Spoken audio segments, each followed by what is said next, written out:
देखिए आज की क्लास में हम इंस्टॉलमेंट यानी किस्त का जो टॉपिक है आपका वो डिस्कस करने वाले हैं और इसके दोनों ही टाइप डिस्कस करने वाले हैं। सिंपल इंटरेस्ट में भी जो आपके पास इंस्टॉलमेंट के क्वेश्चन बनते हैं और दूसरा आपका कंपाउंड इंटरेस्ट में जो इंस्टॉलमेंट के क्वेश्चन बनते हैं, दोनों को डिस्कस करेंगे एक एक करके। ठीक है, तो सबसे पहले देखिए सीआई में जो कंपाउंड इंटरेस्ट है उसमें आपके पास इंस्टॉलमेंट के जो क्वेश्चन पूछे जाते हैं उनकी क्या अप्रोच है क्वेश्चन को सॉल्व करने की, उसको डिस्कस करते हैं। क्वेश्चन नंबर 1 से स्टार्ट करते हैं। सबसे पहले सीआई के बारे में डिस्कस करते हैं। तो आपको दिया हुआ है कि किसी ऋण को आपको 2 समान वार्षिक किस्तों में वापस करना है और आपको रेट दे रखी है, ब्याज की जो दर है आपके पास 10% की दे रखी है और आपसे बोला है कि यहाँ पे कंपाउंड इंटरेस्ट। ठीक है, सिंपल आपको पता कैसे लगेगा, सीआई लगाना है, एसआई वाली इंस्टॉलमेंट लगानी है, आपको सवाल में दिख जाएगा। जैसे कि यहाँ पे क्लियरली बोल दिया है कि कंपाउंडेड है। आगे बोला है कि प्रत्येक किस्त की जो वैल्यू है आपको दे रखी है यहाँ पे 6,534 रुपये। तो आपसे बोला है कि ब्याज की वैल्यू कितनी होगी, आपके पास कितना ब्याज आपको देना पड़ेगा। तो सबसे पहले एक कंसेप्ट है ऐसे क्वेश्चंस को करने का, एक तरीका है, उसको समझिए थोड़ा। तो सबसे पहले आपको पकड़ना है यहाँ पर रेट, क्या वैल्यू दे रखी है रेट की। आप मुझे बताइए, आपको रेट की वैल्यू दे रखी है 10%। तो 10% को फ्रैक्शन में बदलोगे तो आपने सीख रखा है कि 1/10 होता है। ठीक है, अब देखिए सबसे पहले कितने साल का मामला है, आपको 2 साल का मामला है। तो ठीक है, तो सबसे पहले देखिए अगर ये 10 रुपये है तो 1 साल बाद में पैसा कितना हो जाएगा आप बताइए। आपको 10 रुपये 1 साल बाद में 11 रुपये हो जाएगा ब्याज लगने के बाद में। अगर ये 2 साल दे रखा है आपको तो स्क्वायर तक जाना है। कहाँ तक जाना है? स्क्वायर तक। तो स्क्वायर करो इसका, आपको स्क्वायर किया 10 का स्क्वायर, इधर किया स्क्वायर तो 11 का स्क्वायर। ठीक है, इसको मैं डायरेक्ट लिख रहा हूँ। अभी 10 का स्क्वायर किया आपने तो ये कितना हो गया, आपको 100 हो गया और ये कितना हो गया, आपको 121 हो गया। अब ये कैसे आया है? सिंपल स्क्वायर कर दिया इनका। अगर ये वैल्यू यहाँ पर 3 होता, ठीक है, 3 साल के लिए मामला होता तो मैं क्या करता, मैं ऐसे लिखता 10 से पहले 11 जाऊँगा, फिर उसके बाद में आगे लास्ट मुझे पहुँचना कहाँ तक है, क्यूब तक पहुँचना है। तो उससे पहले क्या आएगा, स्क्वायर आएगा। पहले 100 से फिर 121, फिर इसके बाद में क्या करना पड़ेगा, क्यूब 1000, फिर इसका क्यूब करूँगा 11 का, फिर 1331। ठीक है, ये अप्रोच समझ में आई है आपको किस तरीके से पहुँचा हूँ मैं 3 साल तक। तो इस तरीके से आपको चलना है यहाँ पर। आप कहोगे ठीक है, इतनी बात हमको समझ में आ गई। तो 10 से वैल्यू 11 हुई और इधर 10 से ये आपने स्क्वायर किया क्योंकि 2 साल का मामला था, 121 हो गया। अब यहाँ पे जो समझने की बात क्या है कि ये 121 रुपये है ना, ये आपके पास इंस्टॉलमेंट की वैल्यू है। अब इंस्टॉलमेंट की वैल्यू क्या है कि हर साल सेम रहती है। आपने यहाँ पे निकाल लिया है कितनी वैल्यू दे रखी है। तो ऊपर क्या है, इसको भी इंस्टॉलमेंट बनाना पड़ेगा तो आपने 11 से मल्टीप्लाई कर दिया। इसको भी जब 11 से किया तो ये क्या बन गया, ये तो 121 बन गया। आप होगी ठीक है, तो ये भी 121 हो गया, ये भी 121 हो गया। लेकिन इधर वैल्यूज बदल गई हैं। ये क्या हो जाएगा आपके पास 110 और ये तो आपके पास 100 है ही पहले से। तो इधर का मामला मुझे बताइए, टोटल मिला के दोनों किस्तों की वैल्यू है वो कितनी हो रही है, आपको 242 रुपीज़ हो रही है। ठीक है, 242 रुपीज़। इधर आप मुझे बताइए, आप कहोगे यहाँ पे जो वैल्यू हो रही है वो आपके पास कितनी हो रही है, 210 रुपये।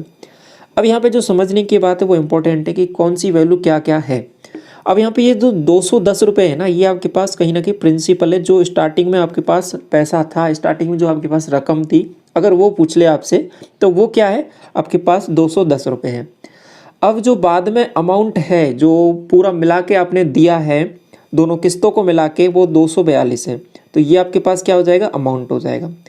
अब प्रिंसिपल और अमाउंट का जो डिफरेंस होता है वही आपके पास क्या होता है, ब्याज होता है, इंटरेस्ट होता है। तो इंटरेस्ट की वैल्यू कितनी आ जाएगी यहाँ पे, आप मुझे बताइए। आप कहोगे यहाँ पे दोनों को माइनस किया, यहाँ से 2 बन जाएगा, यहाँ से 3, तो 32 आपके पास किसकी वैल्यू आ गई है, इंटरेस्ट की वैल्यू आ गई है। इतनी सी बात आपको समझ में आई, ये क्या क्या मामला हो गया यहाँ पर। आप कहोगे ठीक है, इतनी बात हमको समझ में आ गई थोड़ी थोड़ी सी।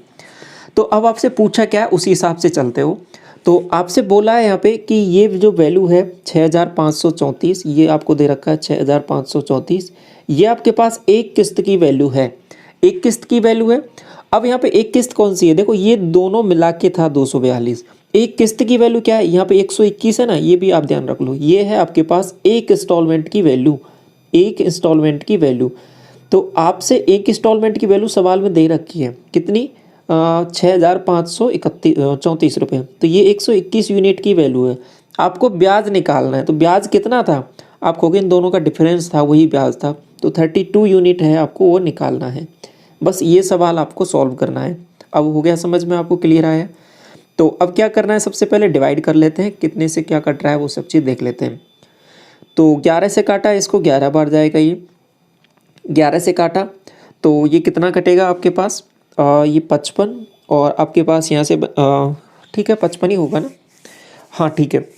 10 बनेगा और ये आपके पास 99, 4 बनेगा 44, ठीक है। 11 से और कट जाएगा, एक बार और काट लो इसको, 55 हो जाएगा, 44 हो जाएगा, तो 54 आ रहा है, 54 है और इसको 32 से मल्टीप्लाई करना है। यूनिट डिजिट देख के कर सकते हो, ऑप्शन नंबर ए। बाकी मल्टीप्लाई कर लो, 4 दूनी 8, क्रॉस मल्टीप्लाई किया, 10 और 12 22, 2 5 तिया 15 और 2 17, 1728 रुपये आपके पास है वो ब्याज आपको मिलने वाला है। ये बात आपको समझ में आई? पहला सवाल आपको होगा थोड़ा थोड़ा समझ में आया, और आगे बढ़ेंगे और दोबारा समझो इसको अच्छे से नेक्स्ट क्वेश्चन से, तो और चीज़ें क्लियर होती जाएंगी। क्लास के लास्ट तक आपको सीआई और एसआई से इंस्टॉलमेंट निकालने में कोई भी प्रॉब्लम नहीं होने वाली, आपको सब कुछ चीज़ें अच्छे से आ जाएंगी, ठीक है। क्लास के लास्ट तक बने रहिए बस आप। क्वेश्चन नंबर 2 देखिए, आपको बोला क्या है कि एक ऋण है, ठीक है, पैसा है कोई, उसको 2 समान वार्षिक किस्तों में चुकाना है, ठीक है। आपको बोला कि 10% वार्षिक किस्त है जो वार्षिक रूप से चक्रवृद्धि होती है, प्रत्येक किस्त की वैल्यू है 6,897 रुपये, तो लिया जाने वाला ब्याज आपको निकालना है। सेम सवाल है, सेम कंसेप्ट है, पिछला वाला सीजीएल में पूछा गया था, ये सीएचएसएल में पूछा गया, फर्क इतना है बस। तो आप कहोगे 10% दे रखा है, 10% का मतलब क्या हो जाएगा, आप कहोगे 1/10 हो जाएगा, तो 10 से वैल्यू क्या हो जा रही है, आपको 11 हो जा रही है। मामला कितने साल का है, आपको 2 समान वार्षिक किस्तों में दे रहा है, तो 2 बार का है, ठीक है। तो 2 बार करना पड़ेगा, आपको ये 100 हो जाएगा, ये 121 हो जाएगा। इसको भी 121 बनाओगे तो 11 से मल्टीप्लाई कर दिया तो ये 121 बन गया। इसको भी 121 बनाओगे तो 11 से मल्टीप्लाई किया तो 110। ओवरऑल यहाँ से मामला कितना है, आपको 210, और इधर मामला कितना है, आपको 242। आपके पास ये वैल्यू कितने की दे रखी है, 6,897 जो वैल्यू है वो कितने यूनिट की है, आप कहोगे ये जो है किस्त की वैल्यू है, तो किस्त की वैल्यू तो हमारे पास 121 यूनिट है, तो 21 यूनिट की दे रखी है। ब्याज आपको निकालना है, दोनों का डिफरेंस, तो 32 निकालना है, ये सॉल्व करना है, सॉल्व हो जाएगा, कोई दिक्कत नहीं है। डायरेक्ट डिवाइड करना है, डायरेक्ट कर सकते हो, बाकी एक एक करके काट सकते हो। 11 से काटा 11 बार, 11 से काटा 6 बार, आपके पास 2 बनेगा, 22 और 7 बनेगा, ये आपके पास 11 से काटा 5 बार और ये आपके पास 7 बार, 57 और 32 मल्टीप्लाई करोगे, यूनिट डिजिट से नहीं कर सकते, 57 32 ये मल्टीप्लाई है, क्योंकि यूनिट डिजिट यहाँ पे 4 बन रहा है, तो 4 तो सब में है, तो इसलिए कंप्लीट भी करना पड़ेगा। 7 दूनी 14, 1 10 और ये 21, आपके पास 31 और 1 32, 3 और आपके पास यहाँ पे क्या बनेगा, 5 तिया 15, 3 18, तो 1824 रुपये, तो ये आपके पास आंसर हो जाएगा ऑप्शन नंबर बी। अब समझ में आया आपको थोड़ा सा, ठीक है, थोड़ा थोड़ा समझने आने लग गया होगा आपको। आगे बढ़ते हैं और समझिए इसको और कंसेप्ट को और अच्छे से बेहतर। क्वेश्चन नंबर 3 देखिए क्या बोला है आपको। देखो ये जो सीआई वाले सवाल है ना, इनकी जो क्वेश्चन है जो पूछा जाता है वो एक ही टाइप से क्वेश्चन पूछे जाते हैं और एक ही टाइप का पैटर्न है इनको करने का, बहुत आसान सा तरीका है इसको करने का। बाकी एसआई में बहुत सारी चीज़ें आपको देखने को मिलेंगी, वो इसी क्लास में हम डिस्कस कर लेंगे। क्वेश्चन नंबर 3 में बोला है कि एक लोन है 8,925 रुपये का जो पे किया जाता है आपके पास 2 इक्वली हाफ ईयरली इंस्टॉलमेंट में। यहाँ पे थोड़ी सी चीज़ें बदल गई हैं, क्या हो गया, हाफ ईयरली इंस्टॉलमेंट हो गई, कोई दिक्कत नहीं है। आपको करना क्या है कि, और आगे बोला कि कंपाउंडेड है और हाफ ईयरली की जो हाफ ईयरली में देना है और रेट है वो 8% है, वो पर एनम है। अब आप मुझे बताइए कि मामला क्या फ़र्क पड़ गया है इसमें, बस चीज़ें बदली हैं, वो कितनी सी बदली है। देखो पहले रेट आपके पास पूरी दे रखी थी, पूरे साल वाली, और साल वाइज ही आपसे कैलकुलेट करवा रहा था, लेकिन इसमें बदल गया मामला, 8% हाफ ईयरली, कोई दिक्कत नहीं है। आपको हाफ ईयरली बोला है तो हाफ ईयरली की रेट निकाल दो। हाफ ईयरली की रेट कैसे निकालते हो, आप कहते हो कि हम क्या करेंगे कि रेट को जस्ट हाफ कर देंगे। तो आपने ये पहले भी पढ़ा था ना, जो सीआई और एसआई हम कैलकुलेट कर रहे थे, हाफ ईयरली दे रखा हो, क्वार्टरली दे रखा हो, तिमाही दे रखा हो, चौमाही दे रखा हो, कितने 5 महीने के हिसाब से दे रखा हो, कैसे भी दे रखा हो, सबसे सीख रखा है आपने। तो हाफ ईयरली के हिसाब से आप बोल दोगे रेट है वो 4% की हो जाएगी। अब इसके बाद में 1 साल में फिर क्या मामला हो जाएगा, आपको 2 किस्तें देनी पड़ेंगी, क्योंकि 6 महीने में देनी है ना, तो बस ये फ़र्क हो गया। किस्त की वैल्यू कितनी है, आपको कहोगे 2 हो जाएंगी, क्योंकि यहीं पे बोला भी है 2 बार अर्धवार्षिक किस्त देनी है। 4% की रेट है, 4% की रेट का आप मुझे बताइए फ्रैक्शन वैल्यू, आप कहोगे 1/25। तो अब वैल्यू क्या हो जाएंगी, देखो 25 था, 25 से कितनी हो जाएगी, ये 25 है, 25 से हो जाएगी 26। आपको 2 साल का मामला है तो स्क्वायर करेंगे, 25 का हो जाएगा 625, इसका हो जाएगा आपके पास 676, मल्टीप्लाई इसे भी करोगे तो ये भी 676 हो जाएगा। 26 से करोगे ना इस बार मल्टीप्लाई, तो ये 26 से किया इसको और इसको भी 26 से किया, तो ये कितना बनेगा 25 25 आपके पास 625 और 25 650, ये आपके पास 650। आपसे पूछा क्या है वो देखिए, आपसे प्रत्येक किस्त की वैल्यू पूछी है, मतलब ये वाली वैल्यू पूछी है 676 यूनिट की। आपको दिया क्या है, आपको ये वाली वैल्यू दे रखी है। ये है क्या, आपके पास टोटल प्रिंसिपल की वैल्यू दे रखी है कि इतने का ऋण है जो आपको चुकाना है। तो ये जो वैल्यू दे रखी है आपके पास यहाँ पर 8,925 रुपये का ऋण है। तो ये कहीं ना कहीं आपको 1250 यूनिट की वैल्यू दे रखी है, इतनी वैल्यू आपको दे रखी है, ठीक है। तो 8,925 जो वैल्यू है आपके पास कितने की है, आप कहोगे 5, ये आ जाएगा 7 और ये 1275 यूनिट की वैल्यू है। आपको निकालनी कितनी है 676 यूनिट की, ठीक है। 25 से काट लो इसको, 25 पंजा 125, 2 बनेगा और 25 से कम 25, ठीक है। तो 25 से इसको काटा, आपको हो गई 25 या 75, आपके पास कितना बनेगा 75 है तो 14 बन जाएगा, ठीक है। और इसके बाद में 142 बन रहा है ये, और 25 पंजे 125, ठीक है। और आपके पास 17 बनेगा और 25 अंते 175, ठीक है, ये बन गया। अब मुझे बताइए कितनी बार जाएगा, आपको ये 7 बार जा रहा है, सीधा सीधा दिख रहा है। तो ये 7 बार इसको काट दिया यहाँ पर और 7 से इसको मल्टीप्लाई कर दिया, तो यूनिट डिजिट 2 आएगा, बाकी 2 में दे रखा तो मल्टीप्लाई करना पड़ेगा। 7 6 42, 4 49 और 4 53, 53 5 आ जाएगा, और 7 6 42, 42 और 5 47। तो आपके पास आंसर आएगा वो क्या आ जाएगा, यहाँ पर वैल्यू आ रही है वो 4732 आना चाहिए, ठीक है। तो 676 को मल्टीप्लाई करना है 7 से, 676 को मल्टीप्लाई 7 से करना था, ऐसा ही किया ना हमने। 7 6 42, 4 और 7 7 49 और 4 आपके पास कितना हो जाएगा 53, 5 आ जाएगा, और 7 6 42 और 5 47, ठीक है। हाँ यही बनेगा 4732। ऑप्शन नंबर आपका यहाँ पे देखो कोई सा नहीं दे रखा है, इसको थोड़ा सा करेक्ट कर लो, ये 4732 आएगा, ठीक है। आगे बढ़ें अगले क्वेश्चन की तरफ। क्वेश्चन नंबर 4 देखिए, एक राशि है जो उधार ली गई है 980 रुपये की, 2 समान वार्षिक किस्तों में आपको भुगतान करना है वापस, और रेट आपको 4% का दे रखा है और कंपाउंडेड है। आगे बोला कि उधार ली गई राशि कितनी है, आपको निकटतम दहाई में आपको आंसर बताना है। देखो अप्रोक्सीमेट करके आपको आंसर यहाँ पे देना है। तो डेफिनेटली आपके पास यहाँ पे क्या होगा कि वैल्यू डायरेक्ट डिवाइड नहीं होंगी। तो क्या करना है, देखिए सबसे पहले 4% दे रखा था। अब मुझे बताइए 4% का मतलब क्या हो जाएगा, आपको होगा कि 1/25 हो जाएगा। ये आपने फ्रैक्शन में बदल लिया। अब 2 साल का मामला है, क्योंकि 2 समान वार्षिक किस्तें हैं तो 2 बार चलना पड़ेगा आपको। आपको होगी 25 से 26 हो गया। दूसरा क्या हो जाएगा 25 का स्क्वायर कर दो, आपको होगी 625। वही अप्रोच चल रही है बिल्कुल सेम 676। इसका आप दोबारा 676 बनाओगे इसको, क्योंकि इंस्टॉलमेंट सेम करनी है, तो ये 650 हो जाएगा। 26 से मल्टीप्लाई कर दिया ना, तो ये कितना हो जाएगा, आपको होगी ये 1275 हो जाएगा। और ये 676 एक किस्त की वैल्यू है। आपको 980 है ना, ये आपके पास ये दे रखा है, ये 980 किसकी वैल्यू है, आपको हो गई ये 676 यूनिट की वैल्यू है, क्योंकि इंस्टॉलमेंट की वैल्यू दे रखी है। आपको निकालना क्या है, उधार ली गई राशि कितनी है। तो आपको कि ये तो इतना पैसा लिया था इसने, 1275 की वैल्यू आपको निकाल देनी है। इतनी बात आपको क्लियर हुई यहाँ पे कि किस तरीके से चीज़ें यहाँ पे चल रही हैं, ठीक है। अब देखिए यहाँ पे थोड़ा अप्रोक्सीमेट करके चीज़ें कैलकुलेट की जा सकती हैं, अगर कुछ कट नहीं रहा है तो। मैं क्या करता हूँ, जैसे अगर अराउंड मैंने ये मान लिया कि 675 होता, ठीक है, थोड़ा सा फर्क आएगा ऑलरेडी, कि जैसे कि अगर इसको थोड़ा सा कम कर रहा हूँ मैं तो थोड़ी सी वैल्यू बढ़ के आएगी माइन्यूट सी, लेकिन ऑप्शन बहुत दूर दूर हैं, काफ़ी दूर दूर हैं, तो इतना फ़र्क नहीं पड़ेगा। तो ये 676 है, 675 इसको मान लिया थोड़ी देर के लिए। तो क्या मामला हो जाएगा, काटिए 25 से, 25 से आपने काटोगे तो 25 दूना 50, आपके पास कितना बनेगा 17, 25 अंते 175, 27।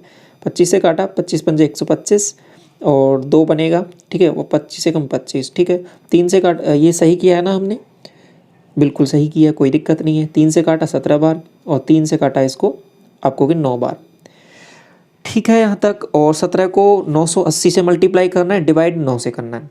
17 980 9, ठीक है, इतना है। सब कुछ हटा दूँ इसको मैं, 980 को 17 से मल्टीप्लाई और डिवाइड 9 से। तो ऊपर मल्टीप्लाई कर लेते हैं पहले, 0 17 अंठे 136 13 और 17 नम्मा 153 156 166। ये बिल्कुल ठीक ठीक किया है ना। 9 से डिवाइड कर लेते हैं। आप कहोगे ठीक है 9 से डिवाइड किया, 9 एकम 9, आप कहोगे कितना बनेगा, 7 बनेगा ना। 9 आठे 72, ठीक है 72 तो 4 बनेगा। 9 पंजे 45, 45 है तो 1 बनेगा। और आपके पास 9 एकम 9, ठीक है। और फिर पॉइंट करके आगे कुछ आएगा मामला, तो 1851। अब ये क्या है, मैंने बताया था कि थोड़ी सी वैल्यू बढ़ के आएगी, थोड़ी सी माइन्यूट सी, लेकिन अप्रोक्सीमेट कर सकते हो, इतना फर्क नहीं पड़ेगा। तो इसके आसपास का नंबर कौन सा है आप बताइए।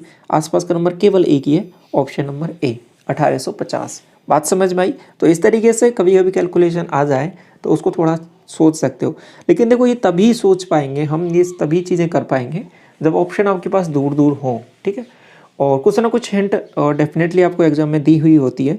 और बाकी अगर ऐसा कुछ नहीं हो पा रहा तो एक अप्रोक्सीमेशन की क्लास हमने पहले डिस्कस की है, तो वहाँ पे चाहे कैसा भी हो तरीका, कैसा भी कैलकुलेशन हो, तो उससे तो आपका हो ही जाता है। तो वो हम पहले डिस्कस कर चुके हैं, अप्रोक्सीमेशन क्लास बहुत पहले ले चुके हैं हम, ठीक है। क्वेश्चन नंबर 4 तक समझ में आ गया सब कुछ। आगे बढ़ें इसके बाद में क्वेश्चन नंबर 5। तो देखिए सब टाइप के क्वेश्चन मैंने लिए हैं आपको, क्योंकि आपको पता होना चाहिए कि एग्जाम में पूछा क्या जा रहा है आपसे। CGL CHSL सभी टाइप के किस तरह के कैलकुलेशन कैसे है सब कुछ। क्वेश्चन नंबर 5 देखिए, आपसे बोला है कि इतने रुपए है, 4020 रुपये की राशि है, 2 बराबर किस्तों में आपको लौटानी है। जो चक्रवृद्धि ब्याज पर है 10% वार्षिक है, प्रत्येक किस्त की वैल्यू आपको बतानी है। ये सवाल आप करोगे, ये आपका होमवर्क हो जाएगा। 4 सवाल मैंने अच्छे तरीके से आपको बता दिए, बिल्कुल सवाल हम कुछ नहीं करना। ये दे रखा है आपको इंस्टॉलमेंट की वैल्यू निकालनी है। रेट भी देखो वही है आपके पास, 10% है, 2 साल का ही मामला है, इजीली कर लोगे, कोई दिक्कत नहीं आने वाली है आपको। आगे बढ़ें, अगला सवाल देखिए क्वेश्चन नंबर 6 क्या बोला है कि आपसे बोल रहा है कि एक ऋण है जो 2 समान वार्षिक किस्तों में वापस किया जाना है, और यदि ब्याज की जो दर है वो 10% हो, ठीक है, सालाना चक्रवृद्धि और प्रत्येक किस्त की वैल्यू ये हो, तो इस योजना के किए जाने वाले कुल ब्याज का 60%। देखो सवाल वही है, बस लास्ट में थोड़ा सा बदल दिया, तो उसको भी हम देख लेंगे, कोई दिक्कत नहीं है। 10% का मामला है, आपको 10% तो हम बहुत अच्छे से समझ गए हैं। 10% का मतलब 1/10, तो 10 से वैल्यू हो जाएगी 11, तो इधर हो जाएगा 100, ये हो जाएगा 121। आपको सीधा सीधा पता लगेगा अब, ठीक है। इसको भी 11 से करेंगे तो ये हो जाएगा 121, इधर भी इंस्टॉलमेंट बराबर कर लिए हैं, ये हो जाएगा 110, और 110 और ये क्या हो जाएगा 210, और ओवरऑल यहाँ से वैल्यू आ जाएंगे, वो क्या आ जाएगी 242। अब आप इस सवाल पे आओ वापस। आपसे ये जो वैल्यू दे रखी है इंस्टॉलमेंट की दे रखी है, तो 5808, ये जो वैल्यू है वो 121 यूनिट की है आपको। हाँ ये तो ठीक है। अगर ये इतने यूनिट की वैल्यू है तो आपसे बोला क्या है, इस योजना में लिए जाने वाले कुल ब्याज कितना होगा, आपको इन दोनों का डिफरेंस आपने निकाला, आपको 32 यूनिट आ रहा है, तो 32 यूनिट की वैल्यू निकालनी है। क्या ये आंसर आएगा? नहीं, अभी नहीं आएगा। अभी जो आएगी वैल्यू उसका 60% लेना है, ठीक है, वो बाद में ले लेंगे, पहले इतना कर लो। तो 11 से काटा, आपने कहोगे 11 बार, 11 से काटा 55, आप कहोगे 3, 22 और 88, 11 से दोबारा काट लो, आपके पास कहोगे 44 और ये आपके पास 88, 48, और आपके पास 48 × 32 आ रहा है, ठीक है। 48 और 32 मल्टीप्लाई कर लो, करना है तो कर लेते हैं। चलो 8 दूनी 16, 1 4 दूनी 8 और 8 तिया 24, 8 और 24 32, 1 33, 3 और 4 तिया 12 और 3 15, 1535 रुपये आपके पास आ गया मामला यहाँ पर। आप कहोगे ठीक है, तो 1535 था क्या या 1536 था? अभी गौर किया आपने? तो 1536 था या 1535 था? 36 था शायद, है ना, 32 था और उधर वो था। तो इसका 60% निकालना है। 60% का मतलब सिंपल सा क्या होता है, आपको 60% का मतलब होता है 6/10, तो 6 से मल्टीप्लाई कर लो, आपको 6 से मल्टीप्लाई किया, 6 6 36, 3 6 3 18, 18 और 3 आपके पास 21, 2 बनेगा, और 15 5 6 15 6 90, 90 2 92, ठीक है। ये वैल्यू आपके पास बन रही है 921.6। तो ये आपके पास इतनी वैल्यू बन रही है, तो आपको क्या करना है, अप्रोक्सीमेट करके लिखना है। तो यहाँ तो पॉइंट लगेगा इसके छोड़ने के बाद, तो 922 के लगभग वैल्यू आ रही है। ऑप्शन नंबर एक ही दे रखा है, ठीक है, डी। लास्ट में थोड़ा सा बदला था, बाकी चीज़ें सेम है, और CGL में से पूछा गया अभी आपसे। क्वेश्चन नंबर 7 देखिए, इससे पहले आपको एक और थोड़ा सा कंसेप्ट समझना है डाउन पेमेंट का। ये होता क्या है, जैसे कि आप बाज़ार में कोई सामान खरीदने गए और वो सामान था वो आपके पास 12,000 रुपये का था। कितने का था? 12,000 रुपये का। आपके पास कैश में आपके पास 2,000 रुपये रखे हुए थे, ठीक है। तो आपने कहा उससे दुकानदार से कि मेरे पास अभी 2,000 रुपये हैं। उसने कहा कोई दिक्कत नहीं है, आप 2,000 रुपये दे दो। 2,000 रुपये दे दो। तो उसने कितने पैसे दिए, 2,000, कितना बचा आपको? वो कहेगा कि 10,000 रुपये आपके बच गए हैं। आप कहोगे इनको मैं अभी नहीं दे पाऊंगा, मेरे पास पैसे नहीं है। वो कहेगा कोई दिक्कत नहीं है, मैं किस्त बना देता हूँ आपकी, 3 किस्तें बना देता हूँ, इनको देते रहना आप। अब देखिए मामला क्या हुआ कि अब वो मामला तो 12,000 रुपये का था, वो वस्तु थी वो 12,000 रुपये की थी, लेकिन आपने 2,000 रुपये यहाँ पर दे दिए। तो अभी पैसे जो बचे हैं वो 10,000, अब केवल 10,000 का ही काम चलने वाला है। तो सिंपल सा कहने का मतलब क्या है कि सवाल में बस एक लाइन बढ़ाएगा आपको कि डाउन पेमेंट का कंसेप्ट देकर, कि सिंपल सा क्या है कि जो वैल्यू देगा डाउन पेमेंट की उसको माइनस कर देना, बाकी चीज़ें हैं वो वैसे की वैसे ही चलने वाली हैं जैसे पहले चली आ रही थी।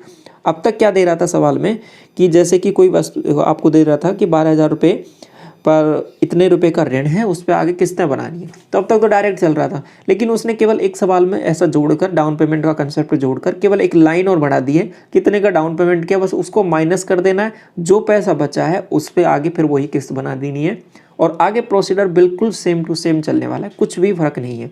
बस समझ में आ गया आपको? तो डाउन पेमेंट की जो भी है राशि उसको माइनस कर दो। आपको क्या दिया है कि एक मोबाइल फ़ोन है वो इतने रुपए का है, और आगे बोला है कि इतने 1,000 रुपये का 60,000 रुपये का नगद भुगतान करने पर और शेष राशि को 3 समान किस्तों में भुगतान करने पर उपलब्ध है, ठीक है। तो क्या कह रहा है कि दुकानदार है वो 10% वार्षिक चक्रवृद्धि ब्याज पर ब्याज लेता है। तो देखो किस्त तो दे रहा है बना के, कह रहा है कि पर ब्याज भी लूँगा ऐसे ऐसे करके, ठीक है। अपने कहा दे दो। तो अब वही पूछा है कि आपसे प्रत्येक किस्त की वैल्यू कितनी होगी, और किस्तें भी कितनी है, 3 किस्तें बनानी है। कहोगे कोई दिक्कत नहीं है सवाल में, आपको पहले ये बता दो मुझे कि पैसे कितने हैं। आप कहोगे 79860, इसमें से 60,000 माइनस कर दो। ये 60,000 का जो है कंसेप्ट वो माइनस करेगा आपने, 6 बनेगा, 8 बनेगा, और यहाँ से 9 बनेगा, 1 बनेगा, 19,860 रुपये। ये बात समझ में आई आपको? 19,860 रुपये ये आपके पास अभी फ़िलहाल हो गया कि इतने रुपए हैं, इतने रुपए का अभी ऋण बच गया है, इस पे आपको काम करना है, इतने रुपए का प्रिंसिपल है। बात समझ में आ गई? अब आगे देखिए 10% है, अब आगे वही चीज़ रहेंगी, 10% है। अब इस बार क्या कर दिया कि 3 साल का मामला है, कोई दिक्कत नहीं है, मैंने बता दिया था कंसेप्ट आपको 3 साल वाला भी। आप कहोगे 10 से 11 हो गई ये वस्तु, अगला क्या करना है? मैंने कहा था कि स्टेप बाय स्टेप चलना है, ऐसे नहीं डायरेक्ट थर्ड उस स्टेप पे कूद जाओगे, नहीं, स्टेप बाय स्टेप। 10 से 100, पहले 100 स्क्वायर पे जाओगे, ये 121 हो जाएगा, फिर क्यूब तक जाना है क्योंकि 3 पावर तक जाना है, ठीक है, 1000, और ये हो जाएगा आपके पास 1331। आप कहोगे ठीक है, इतनी बात तो समझ में आ गई, लेकिन हमें किस्त की वैल्यू सभी की बराबर करनी है। तो ये 1331 की अगर किस्त है तो इसको भी तो 11 से मल्टीप्लाई करके 1331 बना दिया। आप कहोगे ठीक है, ये भी 11 से कर दिया।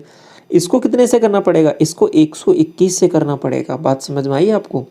बस ये थोड़ा सा फर्क आ गया 3 साल में, आपको समझ में आ गया सब चीज़ें।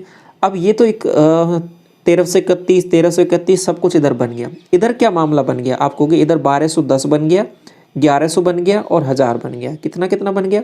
आप कहोगे 1210 बन गया, 1100 बन गया और 1000 बन गया। सबको ऐड कर लो, आप कहोगे 0 1 3 और आपके पास कितना 3, 3310 रुपये बन गया। ये बात आपको समझ में आई थोड़ी सी क्या मामला चला है? 3310 रुपये है। अब मुझे बता दीजिए आप यहाँ पर कि ये जो वैल्यू दे रखी है आपको, ये स्टार्टिंग में जो वैल्यू दे रखी है कितनी, 19,860 रुपये, ये क्या है? आप कहोगे ये है आपके पास प्रिंसिपल की वैल्यू जो स्टार्टिंग में आपके पास कर्जा था, ठीक है, स्टार्टिंग में जो आपने जो पैसा जिस पे किस्तें बनानी है, आप कहोगे 3310 यूनिट की वैल्यू है ये।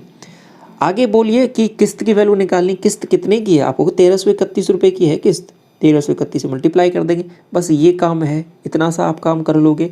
आप कहोगे हाँ ये तो कर लेंगे। तो अब इसको सॉल्व कर लेते हैं बस।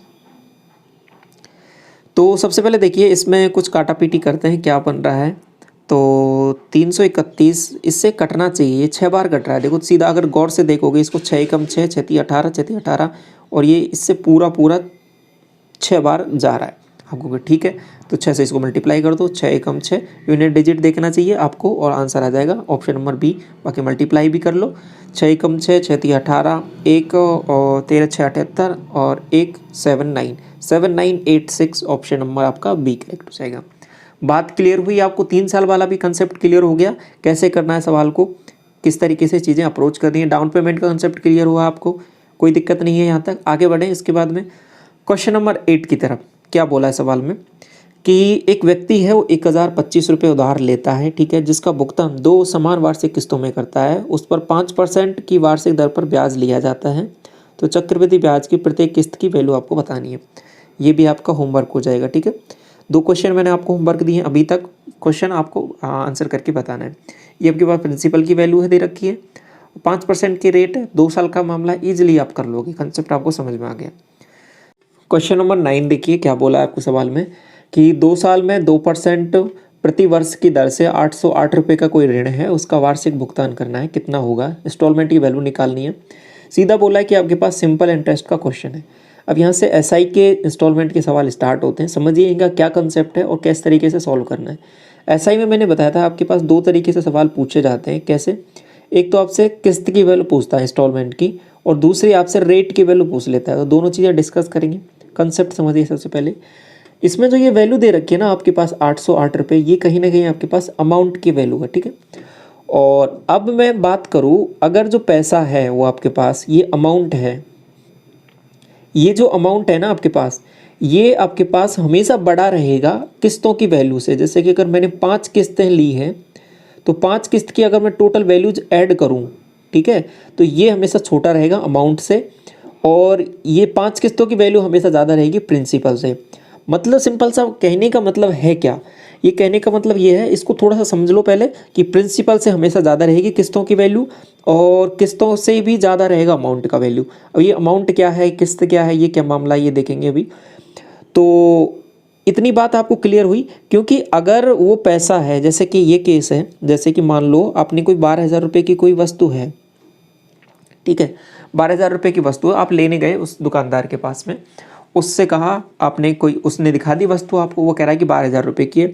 आपने कहा ठीक है, तो वो कह रहा है कि 12,000 रुपये दे दो। आपने कहा कि पैसे नहीं है मेरे पास, अभी पैसे नहीं है, तो आपने कहा कि मैं इसके पैसे आपके पास 5 साल बाद दूंगा, ठीक है, 5 साल बाद दूंगा। तो उसने कहा ठीक है, कोई दिक्कत नहीं है।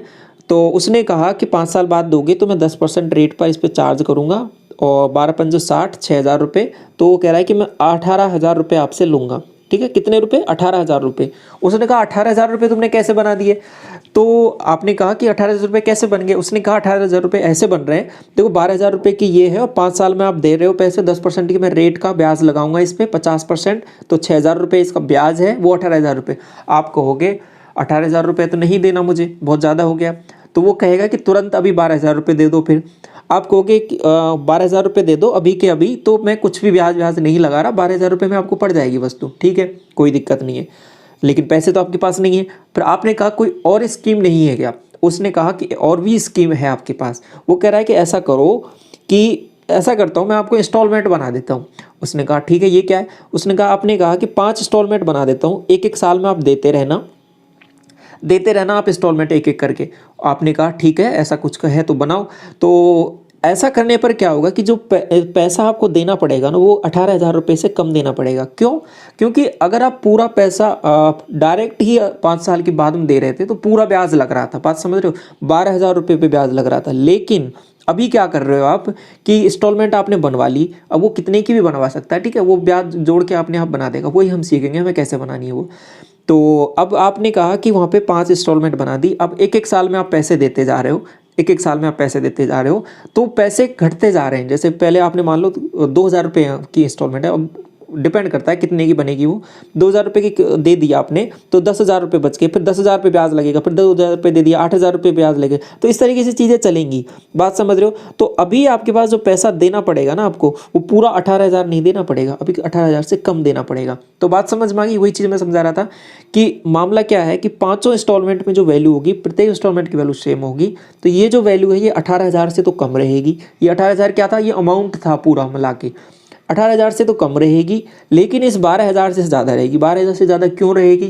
क्योंकि पैसा आप तुरंत नहीं दे रहे हो। अगर तुरंत देते तो 12,000 में होता, 12,000 आप बाद में दे रहे हो तो उन पर ब्याज लगेगा, किस्तों पर ब्याज लगेगा आपका।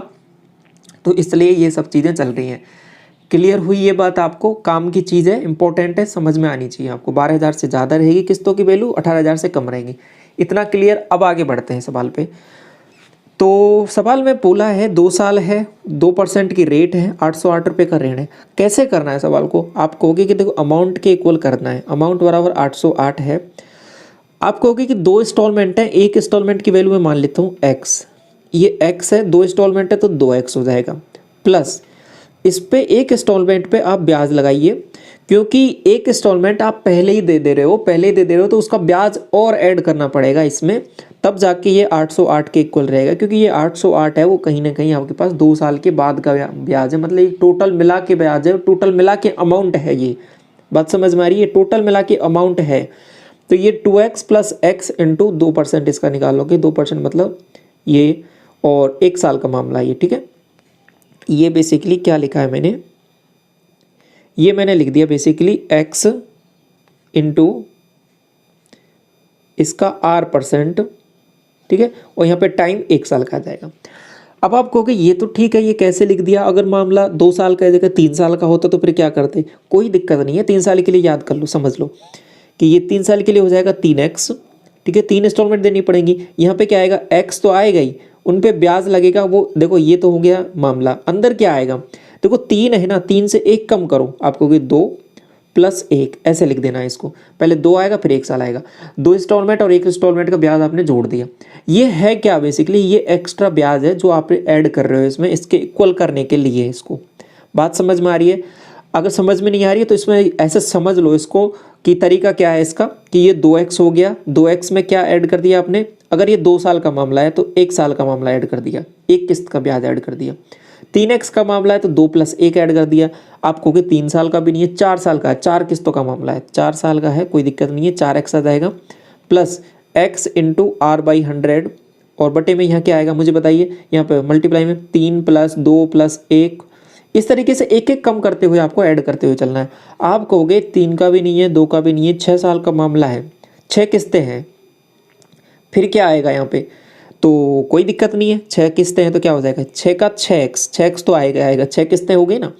यहाँ पे क्या आ जाएगा? 1 किस्त आपने लिखा ये, और यहाँ पे टाइम है, ये टाइम क्या आएगा? आपको कि 6 से 1 कम करते हुए चलो, 6 से 5 प्लस 4 प्लस 3 प्लस 2 प्लस 1। ये बात आपको समझ में आ गई? ये कैसे लिख रहा हूँ ये अंदर वाला मामला, क्लियर? अब इसके बाद में अगर यहाँ पे 6 नहीं है, आप कहोगे यहाँ पे 8 साल है, तो 8 साल है तो फिर अंदर क्या आ जाएगा? यहाँ पे तो 8 साल आ जाएगा, 8x, और यहाँ क्या आ जाएगा? 7 plus 6 plus 5 plus 4 plus 3 plus 2 plus 1। Clear हुई बात थोड़ी सी? अब यहाँ पे 2 साल का मामला है तो आप बताइए मुझे क्या हो जाएगा? आप कहोगे 808, 2 साल का है तो 2x plus x into r/100, और यहाँ पे क्या आ जाएगा आप बताइए? आप कहोगे 1 साल का आ जाएगा, कि 2 से 1 कम करना है बस केवल।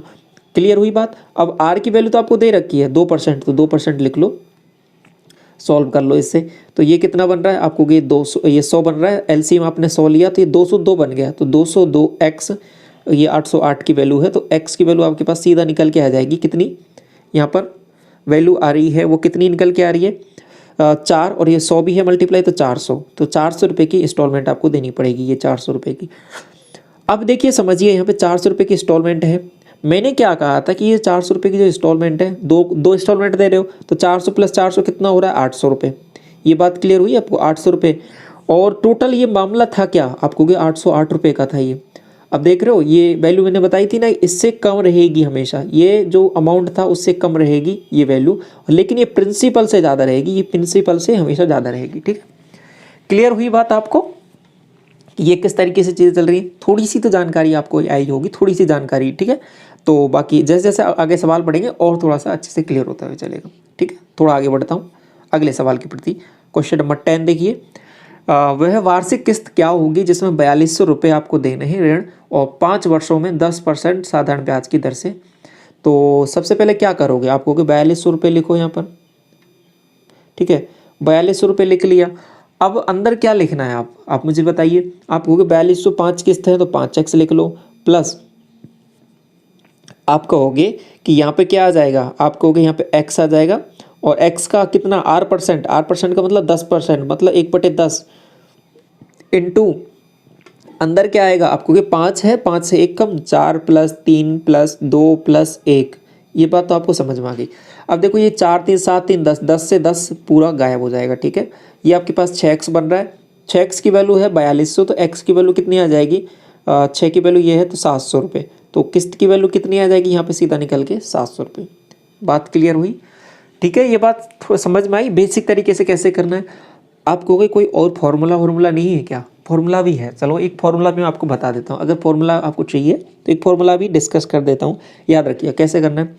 देखो इंस्टॉलमेंट में डायरेक्ट फार्मूला है एक, आप याद रखना चाहो याद रख लो, बाकी नहीं बेसिक से करना चाहो बेसिक से हमेशा आसान रहेगा आपके पास सवाल। इंस्टॉलमेंट का फार्मूला क्या है कि 100 इंटू ए क्या है? अमाउंट, जो ये वैल्यू दे रखी है ना, ये 4200 है, ये कितना पैसा है, बाद का अमाउंट है, ये वो वाला अमाउंट है। और बटे में क्या आएगा? 100 इंटू टी, ठीक है, 100 into T plus R T. अब यहाँ पे टी क्या हो जाएगा कि जो टाइम आपको दे रखा है 5 साल का है, 5 किस्तें हैं, वो वैल्यू है आपके पास। R into T minus 1 divide by 2, बस ये फॉर्मूला है छोटा सा, आप याद रख लो। इसमें 4200 ऊपर आ जाएगा, ठीक है, और 100 से मल्टीप्लाई करना है, बटे में टी प्लस 100 कितना हो जाएगा? ये 5 साल है टी की वैल्यू, तो 500 हो जाएगा ये 500 plus R into T. R कितना है आपको? ये 10 की रेट है, और आर 10 और टी 5 इंटू टी माइनस 1 कितना हो जाएगा? 5 माइनस 1 4 बटे 2 हो जाएगा, ठीक है।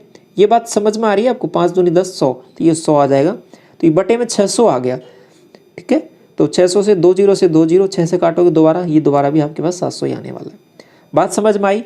अभी ये फॉर्मूले से कर सकते हो, फॉर्मूला आप लिखना चाहो नोट कर लो अलग से। 100 इंटू ए बटे में क्या हो जाएगा? 100 टी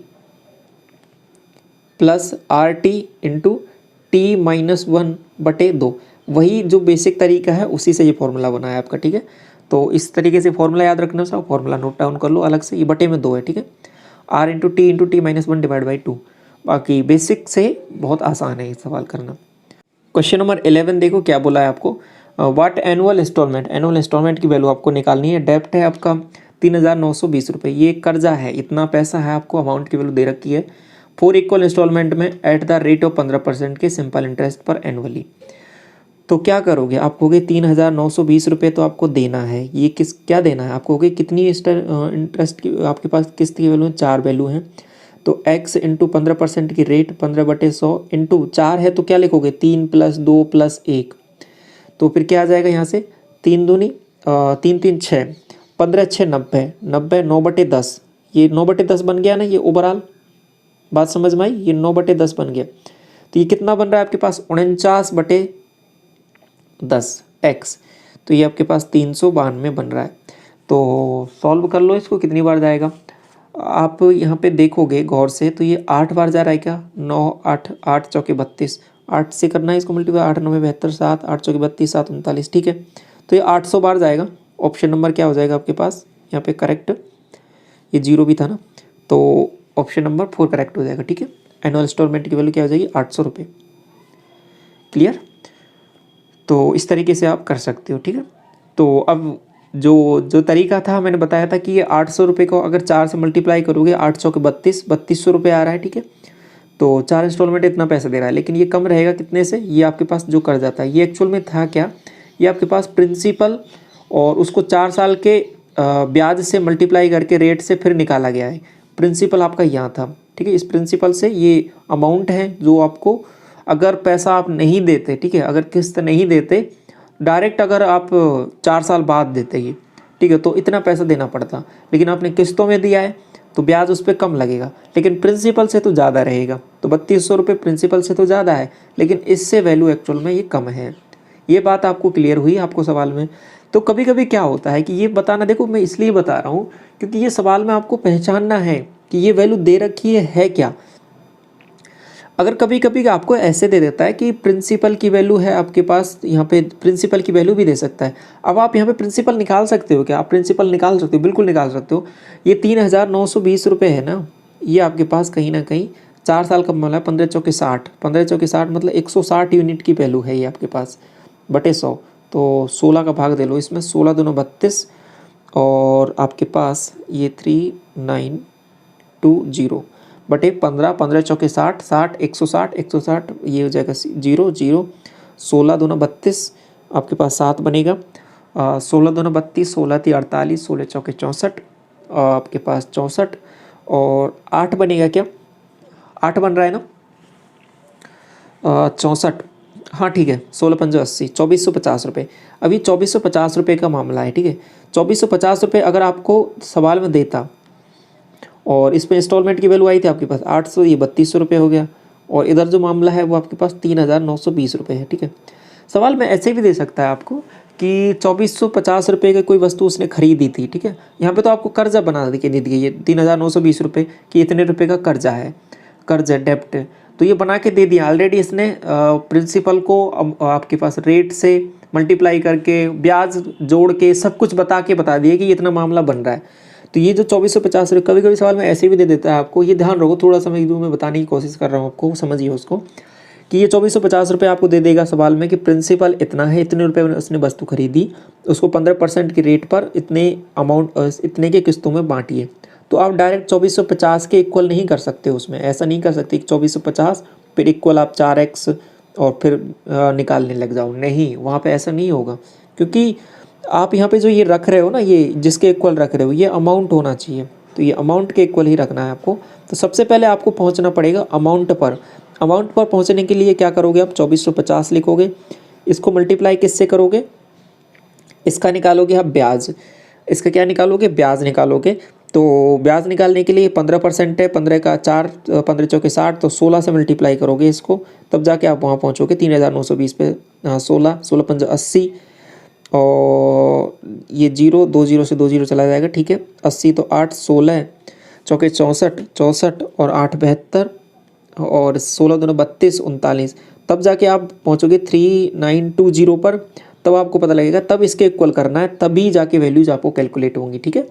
तो ऐसे सवाल भी पूछे गए हैं प्रीवियस ईयर में, तो रेलवे के एग्ज़ाम्स में पूछे गए हैं आपसे, और एसएससी में भी बहुत कम पूछा गया है। इस बार पूछा गया था शायद, मैंने एक सॉल्यूशन भी करा रहा था तो उसमें आया था, अभी सीजीएल की सॉल्यूशन जो चल रही थी सीरीज, उसमें मैंने कराया था, ठीक है। तो वहाँ पे भी पूछ लिया गया था ये सवाल ऐसा। तो वहाँ पे प्रिंसिपल दे रखा था, जिसमें आपको सबसे पहले ये पैसा निकालना पड़ेगा कि कितना अमाउंट हो रहा है। अमाउंट आप निकाल लोगे, फिर अमाउंट की किस्तें बनाओगे आप, ठीक है। तो फिर ये यहाँ पे जो वैल्यू लिखते हो, ये कहीं ना कहीं अमाउंट है, फिर उसके बाद में किस्तें बनती हैं। ये थोड़ी सी जानकारी आपको होनी चाहिए, क्लियर। क्वेश्चन नंबर 12 देखिए, कौन सी वार्षिक किस्त 1740 रुपये के ऋण, अभी 1740 रुपये के ऋण दे दिया, ये डेप्ट दे दिया, ये डायरेक्टली प्रिंसिपल का ब्याज निकाल के उसको जोड़ के और फिर बता दिए कि ये मामला है।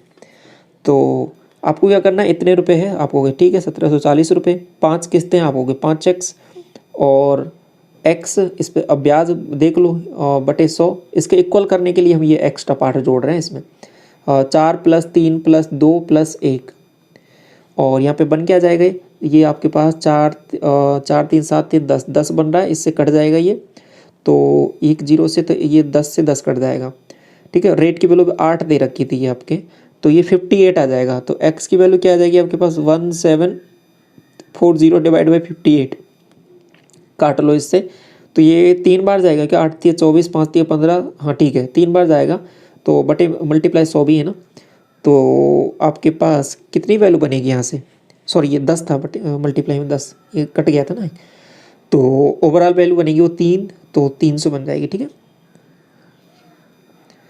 ऑप्शन नंबर डी करेक्ट हो जाएगा आपका। क्वेश्चन नंबर 13 देखिए, इसमें क्या बोला है, देखो थोड़ा सा अलग है ये। एक मोबाइल फ़ोन है जो 1500 रुपये में ख़रीदा और नगद खरीदना है, तो अगर पैसे अगर तुरंत आप दे देते हो तो नगद रुपये में 1500 रुपये दे दो। लेकिन क्या मामला हुआ है कि वही मोबाइल 350 रुपये की अग्रिम भुगतान के साथ, 350 रुपये के अग्रिम भुगतान के साथ 400 रुपये की 3 बराबर किस्तों में ख़रीदा जा सकता है। तो साधारण ब्याज की दर, रेट आपको निकालनी है। तो क्या मामला है कि सबसे पहले ये देखो कि कितने पैसे की किस्तें बनाई गई है। आपको बोला था कि 1500 रुपये तो स्टार्टिंग अगर दे दो तो ठीक है, लेकिन नहीं, 350 रुपये उसने डाउन पेमेंट कर दिया। डाउन पेमेंट कर दिया तो अब ये अब क्या करोगे, इसको तो माइनस करोगे ना, बिल्कुल। तो 1500 में से ये 350 माइनस कर दिया आप, हो गए, ठीक है, 350 माइनस कर दो, आप कहोगे इसको माइनस किया तो आपके पास वैल्यू बन रही हो 1150 रुपये। तो 1150 रुपये पे ही काम करना है आपको। ये बात तो आपको समझ में आ गई कि ये केवल एक लाइन बढ़ाइए इतना इतना कहकर, बाकी इतना भी बोल सकता था 1150 रुपये में मोबाइल ख़रीदा। अब आगे क्या बोला है कि उसको बराबर किस्तों में देना है। किस्त की वैल्यू भी आपको दे दी है, देखो 400 रुपये, 400 रुपये की 3 बराबर किस्त तो आप मुझे बताइए कि यहाँ मामला है क्या। 400 को 3 से मल्टीप्लाई करो आप, आपको होगी कि 1200 रुपये आपने यहाँ पे दे दिए। अब आपको देखो जो मैं अंडरस्टैंडिंग जो आपको बता रहा था, डेवलप कर रहा था, वो अब यहाँ पे काम आएगी, क्योंकि अब बिना उसके ना तो आप अगर वो सब चीज़ें क्लियर नहीं होती हैं, वो मैं नहीं बताऊँगा, तो आपको क्या है कि आगे आप स्टक हो जाओगे अगर सवाल थोड़ा सा घुमा के दे देगा। लेकिन अभी आपको प्योर अंडरस्टैंडिंग है कि कौन सी वैल्यू क्या है, तो फिर आप कभी भी अटकोगे नहीं। तो अब यहाँ पे देखिए 400 रुपये की 3 बराबर किस्तें हैं, तो आप कहोगे कि कितने पैसे उसके पास से जा रहे हैं, आप मुझे बताइए। आप कहोगे 1200 रुपये उसके पास से जा रहे हैं, ठीक है। आपके पास 1150 रुपये की स्टार्टिंग का मामला था, 1200 रुपये आपने दे दिए, तो कहीं ना कहीं कितना पैसा दे दिया आपको कि 50 रुपये। यही चीज़ तो मैं बता रहा था अभी थोड़ी देर पहले, याद करो कि ये प्रिंसिपल है, उससे हमेशा ज़्यादा रहेगी जितनी भी किस्तें हैं, ठीक है। जितनी भी किस्तें हैं, अगर 3 किस्तें तो 3 किस्तों की वैल्यू, और ये हमेशा वैल्यू छोटी रहेगी किससे, अमाउंट से। ये बात आपको क्लियर हुई, यही चीज़ मैं आपको बताने की कोशिश कर रहा था अभी थोड़ी देर पहले। तो यही है, यहाँ पे ये 1150 रुपये प्रिंसिपल था, इस पे ये 3 किस्तों की जो वैल्यू है ये ज़्यादा है। तो कितना ज़्यादा है, वो जो ज़्यादा है वही ब्याज है इनका, तो ये ब्याज हो गया। और इससे भी ज़्यादा रहेगी अगर ये पैसा आप नहीं देते हो या कुछ टाइम बाद देते हो, डायरेक्ट 3 साल बाद देते हो या तीन महीने बाद देते हो, वो डिपेंड करता है कितने की किस्त, क्या मंथली किस्त है या फिर ईयरली किस्त है। अगर ईयरली किस्त है तो अगर 3 साल बाद देते हो डायरेक्ट पैसा, तो वो जो अमाउंट बनेगा वो इन 3 किस्तों के पैसे से भी ज़्यादा बनेगा, इस प्रिंसिपल से तो ज़्यादा बनेगा ही बनेगा। तो ये थोड़ी सी जानकारी है जो आपको पता होनी चाहिए अच्छे तरीके से। क्लियर हुई बात। तो अभी मुझे बताइए ये 1150 रुपये है और आप कहोगे ये 1200 रुपये है, तो यहाँ पे मामला कितने का, आप कहोगे 50 रुपये का मामला है ये अलग। ये 50 रुपये आप कहीं ना कहीं किस्तों पर ब्याज मिल रहा है। अगर डायरेक्ट दे देते एक साथ में 1150 रुपये तो कोई दिक्कत नहीं थी, लेकिन आपने किस्तें बनवा ली हैं, तो उनमें ब्याज जोड़ दिया है, तो वो 50 रुपये कहीं ना कहीं ब्याज के रूप में चला गया है, ठीक है। कोई बात कन्फ्यूजन किसी भी टाइप का नहीं होना चाहिए। आगे देखिए, साधारण ब्याज की दर आपको निकालनी है, तो सबसे पहले क्या करोगे, देखिए बिल्कुल बेसिक से करेंगे इसको, बिल्कुल बेसिक से। तो सबसे पहले आप कहोगे कि 1150 रुपये था, ठीक है, 1150 रुपये का था, उस पर आपने 8% की रेट से ब्याज लगाया। ये ब्याज कर रहा हूँ मैं, ठीक है, ये ब्याज लगेगा इस पर, और कितने साल के लिए, 1 साल के लिए, ठीक है।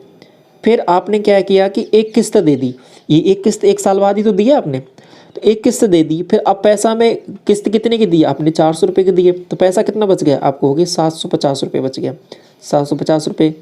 इस पर फिर कितना ब्याज लगेगा आपको, हो गया 8% का लगेगा 100, ठीक है, और इनटू इस पर भी 1 साल का लगेगा। फिर उसके बाद में एक किस्त फिर दोबारा दे दिया आपने, तो प्लस, और अब किस्त पैसा कितना बच गया, इसमें 400 माइनस कर दो, 350 रुपये। इस पर कितना आपको 8% की रेट से लगेगा, 8/100, और 1 साल के लिए। अब ये टोटल होगा कितना, आप बताइए मुझे, ये 50 रुपये के इक्वल होगा कि नहीं होगा, आपको ये बिल्कुल होगा। क्यों होगा ये, क्योंकि ये किस्तों का ही ब्याज निकाल रहा हूँ मैं, ये किस्तों का ही ब्याज है, तो यही तो था ये डिफरेंस 50 रुपये। तो ये स्टार्टिंग में क्या था कि 1150 रुपये था, उसमें से आपने पहली किस्त दे दी है 400 रुपये की, तो अभी अगले साल प्रिंसिपल कितना बच गया, 750 रुपये, उस पर किस्त लगेंगी। तो इसलिए तो बोल रहा था कि ये पैसे घटते जाते हैं, तो किस्तों की जो ब्याज है वो कम होता जाता है। अगर आप क्या करते, ये 1150 रुपये यहाँ पे नहीं देते, मान लो ये किस्त आप नहीं देते, ये वाली नहीं देते, तो फिर 1150 पे दोबारा लगता, फिर दोबारा 1150 पे लगता, तो ये ब्याज 50 नहीं मिलता, ये ब्याज बहुत ज़्यादा हो जाता। जो वो वैल्यू बता रहा था मैं, वो अमाउंट बन जाता, फिर वो वाला अमाउंट बन जाता, ठीक है। तो ये बात क्लियर हुई आपको, इतनी सी बात आपको अच्छे से समझ में आ गई है। अब यहाँ पे क्या करोगे आप, R/100 कॉमन ले सकते हो, R/100 कॉमन ले लिया। अब इन सबको जोड़ लो, 1150 और 750, 1150, 750 और ये 350, और ये जो वैल्यू है इसको 50 के इक्वल कर दिया। तो इसको सॉल्व कर लेंगे हम, तो इसको मैं ऊपर से हटा दूँ, ये सब आपने हटा दिया यहाँ से, तो ये R/100 है, और इधर जो वैल्यूज़ आपने ऐड किए, तो 700, 300, 1000, 1100, 1100, 1100, 2200, 2250, ये वैल्यू बन रही है 2250। ये आपके पास वैल्यू है कितने के, 50 के इक्वल। ये आपने क्या किया कि ये जीरो से ये जीरो गायब कर दिया। अब इसको काट लो, 5 से काटा आपने, 25, 5 से कितनी बार कटेगा, 5 चौके 20, और 5 से काटा 2 बार, ये सही कर रहे हैं ना हम, ठीक है। 5 चौके 20 और ये 5 से 5 बार, ठीक है। अब क्या कर लो, इसको 5 से काट लो 9 बार और 5 से काटा इसको 20 बार, तो 20/9 आंसर आ रहा है आपका। 20/9, 20/9 का मतलब क्या आ जाएगा, 9 दूनी 18, 2 सही 2/9, 2 सही 2/9। ये बात क्लियर हुई, 2 सही 2/9, सी ऑप्शन करेक्ट हो जाएगा। अब यहाँ पे जो समझने की बात है, इसको थोड़ा शॉर्ट और कैसे कर सकते हैं, आपको कहोगे इसको बिल्कुल ऐसे ही करना है, बिल्कुल ऐसे ही करना है, ये बहुत आसान है। आपको लग रहा है बड़ा, बाकी बड़ा है नहीं इसमें, ठीक है। इसको थोड़ा सा शॉर्ट और कर सकते हो, वो कैसे कर सकते हो वो भी मैं बता देता हूँ आपको। ये समझ में आया, ये कितना आया आंसर। इसको शॉर्ट ऐसे कर सकते हो, इसको थोड़ा सा कैलकुलेशन मेंटली कर सकते हो। आप कहोगे कि 1500 रुपये है और इसने 350, 1150 रुपये था, 1150 को आपको देना है। ये तो केवल एक लाइन बढ़ाई है उसने, बाकी ऐसे भी दे सकता था। इतने रुपये की कोई वस्तु थी 1150 रुपये की, तो ये इतनी बात तो आपको समझ में आ गई, ये तो कि 1150 रुपये की वस्तु है। अब आप बताइए कि 400 की 3 किस्तें दे रहा है आपको, कि 50 रुपये का ब्याज मिलेगा, तो 50 रुपये के ब्याज के इक्वल करना है। तो किसको करना है, आप यहाँ पे देख रहे थे कि जो R/100 है वो तो सब में कॉमन आ रहा था। आप कहोगे हाँ ये तो कॉमन आ रहा था बिल्कुल, तो ये मैंने कॉमन ले लिया। 1 साल का मामला था तो 1 साल से मल्टीप्लाई करना है, तो वो तो लिखो चाहे मत लिखो। अगर ये महीने वाइज होता तो मैं क्या करता, बस सिंपल 1/12 कर देता यहाँ पे मल्टीप्लाई, ठीक है। तो लेकिन महीने वाइज नहीं है, ये साल वाइज है, तो साल वाइज कर रहा हूँ। ईयरली किस्त है ना, तो 1/12 नहीं लिखूंगा, केवल 1 साल लिखूंगा। तो ये 1 साल को लिखो मत लिखो एक ही बात है। अब यहाँ पे अंदर क्या लिखूंगा, ये थोड़ा काम का है, तो इसको क्या कर सकते हो, डायरेक्ट यहाँ से स्टार्ट कर सकते हो। अब 1150, पहले 1150 आ जाएगा, आपको पता चल गया ना कैसे लिख रहा था मैं। फिर अगली किस्त क्या आई, आपने कहोगे 400 कम करके लिख दो, 400 कम करके लिख दो, आप कहोगे 750। अगली 400 कम करके लिख दो 350, ये लिख दिया, इन सबको ऐड कर दिया और ये 50 के इक्वल कर दिया। तो ये R/100 और इन सबको जोड़ा, आप कहोगे कि 700, 1000, 1100, 1100, 2200, 2250 और ये आपके पास 50 के इक्वल कर दिया। अब दोबारा सॉल्व करोगे, बस थोड़ा सा काम आसान हो गया। देखो सवाल वही है, बेसिक तो अप्रोच सेम रहेगी, लेकिन आपको मैं ये डायरेक्ट बता देता कि 1150 कहाँ से आया, 750 कहाँ से आया, फिर आप कन्फ्यूज रहते। लेकिन आपको बिल्कुल मैंने बता दी कैसे कैसे आई है ये वैल्यूज। बाकी अब इसमें आप सॉर्ट क्या कर सकते हो वो आप कर सकते हो। आप ऐसा कर सकते हो, इनको डायरेक्ट ऐसे लिख सकते हो, सोच कर हाँ ये इतना होगा, ये इतना होगा, ये इतना होगा, डायरेक्ट लिख लो और R/100 उसका निकाल लो। अब ये केवल R/100 निकाल रहा हूँ, ये केवल ब्याज निकाल रहा हूँ किस्तों का, तो वो किसके इक्वल हो जाएगा, वो 50 रुपये के इक्वल हो जाएगा और वो करके रेट निकल जाएगी, ईजिली निकल जाएगी, कोई दिक्कत नहीं है इस सवाल में, ठीक है। एक और सवाल ले लें इस पर, ये वाला देख लो। इसमें क्या है कि 10 रुपये का है मामला, 10 रुपये की राशि है, उसको 1 रुपये में आपके पास 11 मासिक किस्तों में चुकाने के लिए साधारण ब्याज की दर आपको निकालनी। सवाल वही है, क्या कर रहे हो, 10 रुपये का मामला था, 10 रुपये की कोई वस्तु थी, ठीक है। 1-1 रुपये की किस्त आपने दी है, तो 11 रुपये आपने कहीं ना कहीं दे दिए, तो ये किस्तों के रूप में पैसा गया, तो कहीं ना कहीं ब्याज मिला होगा। तो कितना मिला है आपको, 1 रुपये का, तो 1 रुपये एक्स्ट्रा दिया है आपने, ये ब्याज के रूप में गया है। तो ये बात तो समझ में आई है आपको, 1 रुपये एक्स्ट्रा गया है वो ब्याज के रूप में गया है। तो इसको मैं डायरेक्ट लिखूँ क्या, डायरेक्ट लिख रहा हूँ मैं अभी, कैसे लिख रहा हूँ देखो, R/100, R/100, ये बात आएगी समझ में। R/100 क्यों लिख रहा हूँ आपको, बिल्कुल इनटू टाइम, मैं पहले 1 साल लिख रहा था यहाँ पे, ठीक है, और फिर अंदर आपके पास जो प्रिंसिपल है उसको लिखता चल रहा था, लेकिन यहाँ पे 1 साल लिखूंगा कि नहीं, यहाँ पे क्या चल रहा है मामला बताओ। यहाँ पे बोला कि मासिक किस्तें हैं, मासिक किस्तें हैं, तो इसको ये रेट तो आपके पास ईयरली होती है, तो इसको ईयरली बनाने के लिए 1/12 लिखना पड़ेगा, ये भी मैंने बताया था। अगर यहाँ पे ये मासिक किस्त नहीं होता, ईयरली लिखा होता, ठीक है, ईयरली लिखा होता तो कोई दिक्कत नहीं थी। फिर मैं क्या करता यहाँ पे कि R/100 इंटू यहाँ पे अब वो प्रिंसिपल घटाता हुआ लिखता और यहाँ पे 1 लिख देता, ठीक है, क्योंकि 1-1 साल का ही तो मुझे कैलकुलेट करना है। लेकिन यहाँ पे चीज़ें चल रही हैं वो मासिक चल रही हैं, कोई दिक्कत नहीं है, मासिक चले चाहे कैसे भी चले। तो आप क्या करोगे, यहाँ पे क्या लिखोगे, आप कहोगे यहाँ पे 1/12 लिख दिया मैंने। 1/12 का मतलब क्या है कि एक मल्टीप्लाई तो अभी भी मैंने 1 से ही किया है, बटे में 12 इसलिए लिख दिया है क्योंकि इसको ईयर में कन्वर्ट करने के लिए। बात आपको समझ में आ गई, क्योंकि ये जो रेट है ना वो आपके पास ईयरली ही आएगी। क्लियर, क्योंकि पूछा ही है आपने, पर एनम के हिसाब से रेट पूछी है, तो ये बात आपको क्लियर हो गई, यहाँ तक कोई कन्फ्यूजन आपको नहीं होना चाहिए, ठीक है। अब अंदर क्या आएगा, अब अंदर की बात तो आपको समझ में आ गई है पहले से। जो भी है, जो भी पैसा है उसमें से 1-1 कम करते हुए चलो। आप कहोगे पहले 10, फिर 9, फिर 8, ये एक एक कम क्यों करता चल रहा हूँ, कम इसलिए करता चल रहा हूँ कि 1 1 रुपये की किस्त है। जैसे याद करो पिछला वाला सवाल, उसमें क्या था, स्टार्टिंग में 1150 था, फिर किस्त 400 की थी तो 400 माइनस किया था इसमें से, तो फिर क्या आ गई थी 750 की, फिर किस्त 400 की थी, 400 माइनस किया था, फिर कितने की किस्त आ गई थी 350 की। ठीक है, तो इस तरीके से माइनस कर रहा था। बात समझ में आ रही है आपको ये कैसे कर रहा हूँ? तो इसलिए मैं यहाँ पे डायरेक्ट माइनस करता चल रहा हूँ। ये 7, फिर ये 6, फिर यहाँ पे 5 प्लस, फिर 4 प्लस, फिर 3, फिर आपके पास 2, फिर आपके पास 1। ये बात क्लियर हुई आपको? ये कैसे लिख दिया मैंने, ये लास्ट तक कैसे लिखा, तो ये आपके पास यहाँ पे घटता हुआ चल रहा है लास्ट तक यहाँ पर। तो क्लियर, ये आपका यहाँ पे मामला हो गया। अब एक चीज़ और है, कभी कभी सवाल में ऐसा कर सकता है, कैसा कर सकता है वो आपको सवाल में ऐसा कर सकता है कि ऐसा बोल सकता है कि पहली किस्त आपके पास 400 रुपये की, जैसे पिछले सवाल में बोला था कि 400 रुपये की किस्तों में देता है। ऐसा कर सकता है कि वो पहली किस्त 400 की दे, दूसरी किस्त 400 की ना दे, कुछ और किस्त दे दे। बिल्कुल ऐसा कर सकता है, क्यों नहीं कर सकता? अगर ऐसा करता है वो, तो फिर क्या करना पड़ेगा आपको? यहाँ पे क्या कर रहे हो, जैसे कि 1150 लिखा था आपने, फिर उसमें से आपने पहली किस्त 400 रुपये की माइनस कर दी थी तो 750 आ गया था। अगली किस्त वो बोल सकता है कि इसमें से 200 रुपये की करता है, 200 रुपये की माइनस करता है, तो आप यहाँ पे कुछ नहीं करना, फिर 200 माइनस कर देना, 550 लिख देना है। बात समझ में आ गई? जैसा सवाल बोलता है ना वैसा वैसा करते हुए जाना है। अब यहाँ पे किस्त बराबर दे रखी थी तो मैं डायरेक्ट वहाँ पे क्या कर रहा था, माइनस कर रहा था। क्या कर रहा था? माइनस कर रहा था। तो वहाँ पे चीज़ें उस हिसाब से चल रही थी। ठीक है, बाकी अगर किस्तें अलग अलग दे रखी हैं तो मैं उसी हिसाब से माइनस करता हुआ चलूँगा, इसमें कोई भी कन्फ्यूजन आपको नहीं होना चाहिए। ठीक है, तो ये बात आपको क्लियर हो गई। तो ये आपके पास किस्तें हो गई और इन पे आपका ब्याज मिलने वाला हो गया। तो यहाँ पे ब्याज इस तरीके से मिलेगा। अब ये जो ब्याज है वो किसके इक्वल करूँ, आप मुझे बताइए। आप कहोगे यहाँ पे ब्याज डिफरेंस कितने था, आप बताओगे 1 रुपये का था, तो इसको 1 रुपये के इक्वल कर देना है। इस सबको ऐड करेंगे, तो इसको ऐड करने का तो आसान सा तरीका है, आपको पता ही है। 1 से लेकर 10 तक जाना है, तो 1 से लेकर 10 तक जाना है तो n into n plus 1 divide by 2, ये आपके पास फॉर्मूला है डायरेक्ट n नेचुरल नंबर्स का सम करने का। तो 10 है, 10 इंटू 11 बटे 2, 10 इंटू 11 बटे 2, बाकी डायरेक्ट ऐड भी कर सकते हो, तो ये 55 आ जाएगा। ये 55 आ गया आपके पास।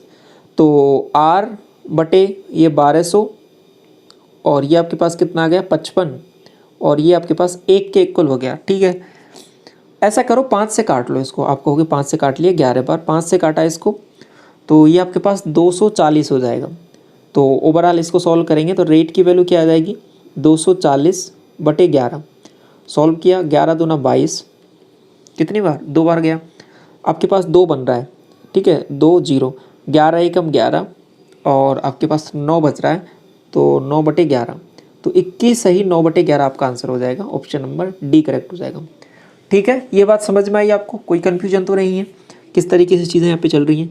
तो ये आपका कहीं ना कहीं सिंपल इंटरेस्ट का कंसेप्ट है, जो आपको चाहे आपसे रेट पूछ ले, रेट आप इजीली निकाल लोगे, आपसे किस्त की वैल्यू पूछ ले, इंस्टॉलमेंट की वैल्यू पूछ ले, वो आपने अभी सीख लिया किस तरीके से कैलकुलेट करते हो। ठीक है, तो इन सवालों में कोई कन्फ्यूजन आपको नहीं है। ठीक है, एक बार क्वेश्चंस को खुद से ट्राई और एक बार ज़रूर करके देखना। जो भी सवाल आपने यहाँ पे किए हैं, ये टोटल मिला के 14 सवाल है। ठीक है, इसकी PDF मैं आपको टेलीग्राम चैनल पर शेयर कर दूंगा। तो किस तरीके से चीज़ें आपको समझ में आई है, देखो समझते हुए ज़रूर करना है, आप ऐसा नहीं करना और इसमें कि कोई कन्फ्यूजन रह जाए आपका, क्योंकि चीज़ें कौन सी चीज़ यहाँ पे कहाँ पे लिख रहे हो, क्या है, वो इम्पोर्टेंट है जानना। तो वो सब चीज़ें क्लियर होंगी तो सवाल कभी भी गड़बड़ नहीं होगा आपका। ठीक है, तो ये है, और बाकी इनका तरीका भी मैंने आपको बता दिया, फॉर्मूला भी आपके साथ डिस्कस कर दिया। CI के केस में चीज़ें आसान है, उसमें केवल एक ही तरीका है, उसी हिसाब से क्वेश्चन आपसे पूछे जाते हैं, इजीली कर लोगे। इसमें भी आपके पास 2 तरीके हैं, रेट वाला क्वेश्चन पूछता है आपसे, किस्त वाला पूछता है, दोनों तरीके से आप कर लोगे क्वेश्चंस को। ठीक है, तो ये ओवरऑल है, बाकी चीज़ें आपको कैसी लगी कमेंट सेक्शन में ज़रूर बताना। कोई डाउट है पूछ सकते हो आप, टेलीग्राम चैनल आपका ऑलरेडी बना हुआ है। बाकी और क्लासेज हैं और चैप्टर्स पे वो पहले हो चुकी हैं, उनको आप ज़रूर चेक करना, प्लेलिस्ट बनी हुई है और PDF सभी का आपको टेलीग्राम चैनल पर मिल जाएगा। और उनका प्रैक्टिस जरूर करते रहें क्वेश्चंस का, जो भी आपको क्वेश्चंस मिल रहे हैं इंपॉर्टेंट क्वेश्चन है वही है जो आपका पूरा सिलेबस आपका कवर करा देंगे और उसमें कोई आपको प्रॉब्लम नहीं होगा। ठीक है, तो इसको क्लास को यहीं तक रखते हैं। Thank you so much.